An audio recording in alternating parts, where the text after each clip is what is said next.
Alors bonjour à tous, c'est Puich. Aujourd'hui on se retrouve pour une petite critique ciné de L'Exorciste du Vatican. Un film d'horreur avec Russell Crowe dans le rôle principal. Russell Crowe on pourrait dire. Ces dernières années, même si là ça va un peu mieux dans ce film. Ou alors ils ont un peu mieux, ils l'ont un peu mieux filmé. Russell Crowe, un film d'horreur. Il sort la semaine prochaine chez nous. Alors c'est un film quand même d'un réalisateur que j'aime bien. C'est réalisé par Julius Avery, alors qui avait réalisé Overlord, un film que j'adore. Je vous ai pas encore fait la critique, mais un excellent film de guerre et d'horreur. Il avait aussi réalisé Le Samaritain, que perso moi j'aime bien. Voilà, donc un réalisateur que j'aime bien.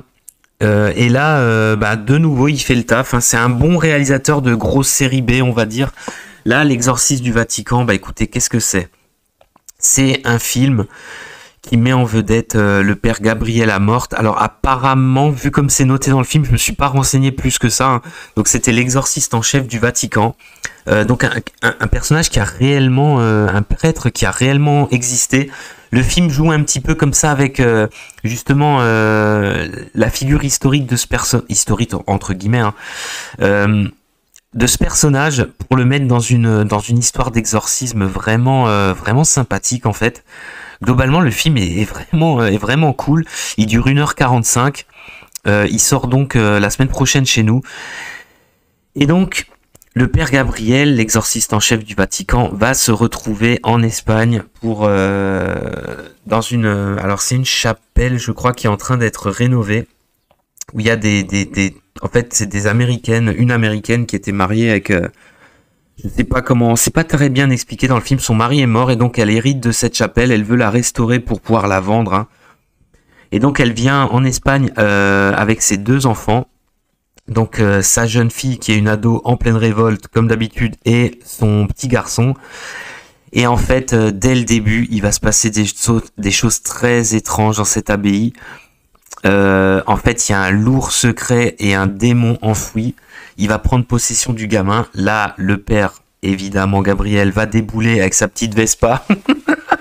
Il va partir d'Italie, il va débouler avec sa petite Vespa. Véridique, hein, c'est ce qu'on voit dans le film. Et il va essayer de combattre ce démon avec le père Esquibel. Donc, c'est un père espagnol qui était là sur place, un jeune. Et il va se rendre compte tout de suite qu'il est sur une affaire de très haut niveau. Hein. C'est sur un démon de très haut niveau. Et puis voilà, tout le film va tourner autour de cette histoire d'exorcisme, du secret de cette abbaye. Et franchement, écoutez, je m'attendais à un énorme nanar. C'est vrai que la bande-annonce vend pas du tout du rêve. Hein. Ça c'est clair.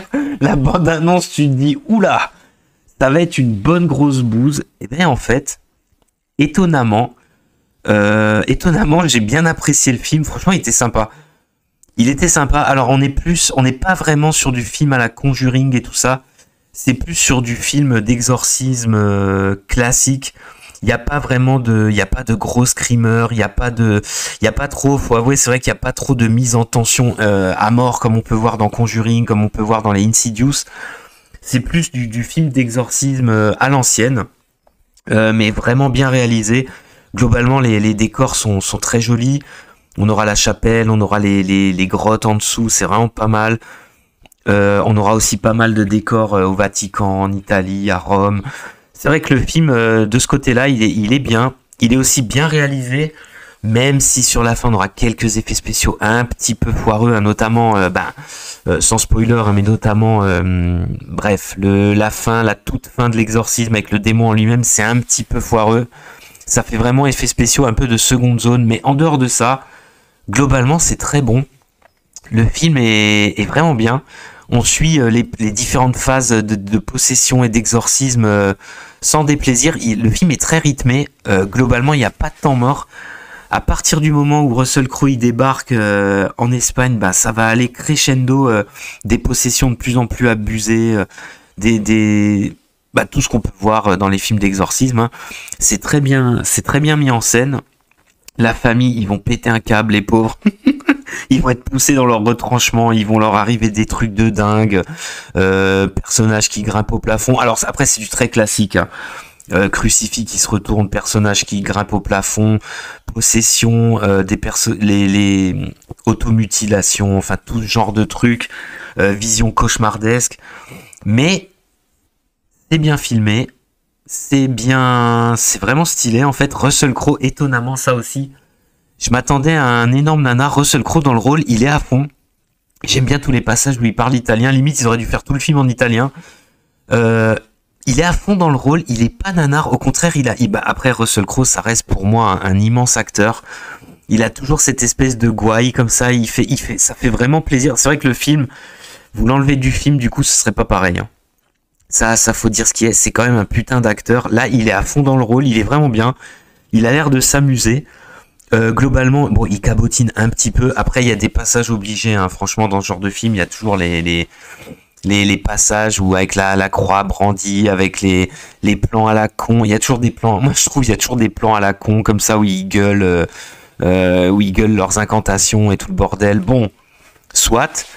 Mais là, on les a aussi. On a quelques passages nanars avec le pape. C'est assez nanar, ça. Ça faut bien avouer. Il y a quelques passages assez nanars qui pourront vous faire sourire hein, si vous êtes plus ou moins réceptif à ce genre de truc. Mais sinon, franchement, le film, il est vraiment bien.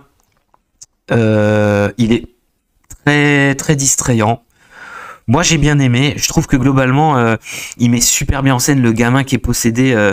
Les maquillages sont vraiment bien, les yeux rouges, les yeux qui se révulsent, plein de trucs. Même ce qui va arriver à la gamine ou à la mère de famille, c'est vraiment cool. Du sang un peu partout. Le film, franchement, il est assez glauque.